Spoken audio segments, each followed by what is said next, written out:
السلام علیکم دوستوں، امید کرتی ہوں آپ سب خیریت سے ہوں گے۔ اسلام آنے سے پہلے کی جو حالت تھی اور اسلام آنے کے بعد کیا بدلا اور اسلام کس طرح وجود میں آیا، کیا کیا قربانیاں دی گئی، یہ سب آپ جان سکیں گے دی ہسٹری آف اسلام کے اس سیریز میں۔ جاہلیت میں باپ بیٹے کا تعلق بھی مختلف نوعیت کا تھا۔ کچھ تو ایسے تھے جو کہتے تھے ہماری اولاد ہمارے کلیجے ہیں، جو روئے زمین پر چلتے پھرتے ہیں، لیکن دوسری طرف کچھ ایسے بھی تھے جو لڑکیوں کو رسوائی اور خرچ کے خوف سے زندہ دفن کر دیتے تھے۔ عرب آبادی مختلف طبقات پر مشتمل تھی اور ہر طبقے کے حالت ایک دوسرے سے بہت زیادہ مختلف تھے۔ طبقہ اشراف میں مرد عورت کا تعلق خاصا ترقی یافتہ تھا۔ عورت کو بہت کچھ خود مختاری حاصل تھی، اس کی بات مانی جاتی تھی اور اس کا احترام اور تحفظ کیا جاتا تھا۔ اس کی راہ میں تلواریں نکل پڑتی تھیں اور خون ریزیاں ہو جاتی تھیں۔ آدمی جب اپنے کرم و شجاعت پر، جسے عرب میں بڑا بلند مقام حاصل تھا، اپنی تعریف کرنا چاہتا تو عموماً عورت ہی کو مخاطب کرتا۔ بسا اوقات عورت چاہتی تو قبائل کو صلح کے لیے اکٹھا کر دیتی اور چاہتی تو ان کے درمیان جنگ اور خونریزی کے شعلے بھڑکا دیتی۔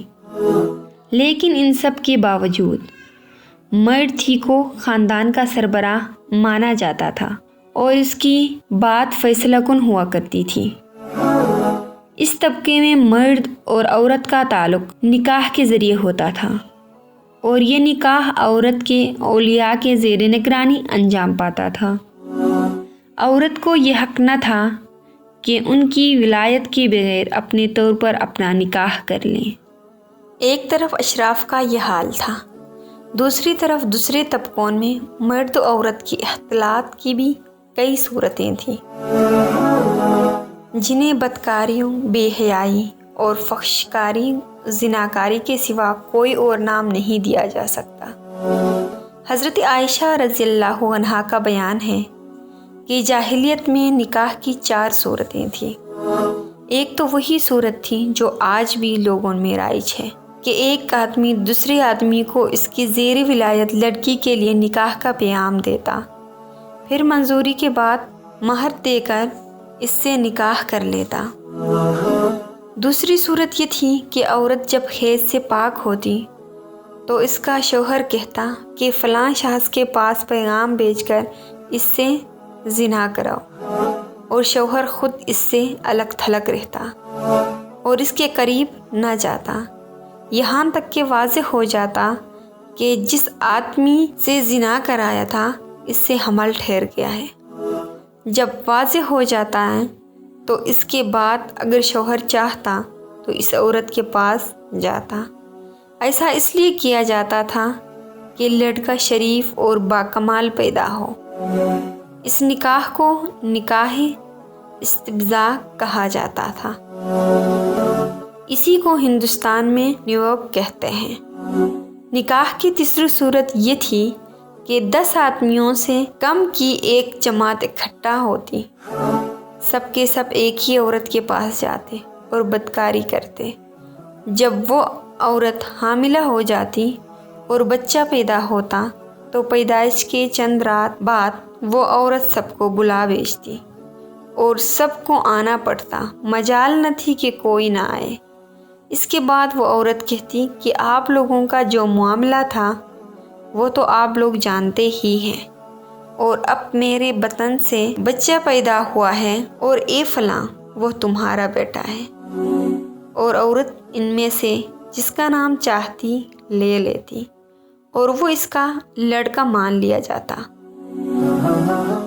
چوتھا نکاح یہ تھا کہ بہت سے لوگ اکٹھا ہوتے اور کسی عورت کے پاس جاتے اور اپنے پاس کسی آنے والے سے انکار نہ کرتی۔ یہ رنڈیاں ہوتی تھی اور اپنے دروازوں پر جھنڈیاں گاڑے رکھتی تھی تاکہ یہ نشانی کا کام کرے، اور جو ان کے پاس جانا چاہے بے دڑک چلا جائے۔ جب ایسی عورت حاملہ ہوتی اور بچہ پیدا ہوتا تو سب کے سب اس کے پاس جمع ہوتے اور قیاضہ شناس کو بلاتے۔ قیاضہ شناس اپنی رائے کے مطابق جس لڑکے کو کسی بھی شخص کے ساتھ ملحق کر دیتا، پھر یہ اسی سے مربوط ہو جاتا اور اسی کا لڑکا کہلاتا اور اس سے انکار نہ کر سکتا تھا۔ جب اللہ تعالیٰ نے محمد صلی اللہ علیہ وآلہ وسلم کو مبعوث فرمایا تو جاہلیت کے سارے نکاح منہدم کر دیے، صرف اسلامی نکاح باقی رہا جو آج رائج ہے۔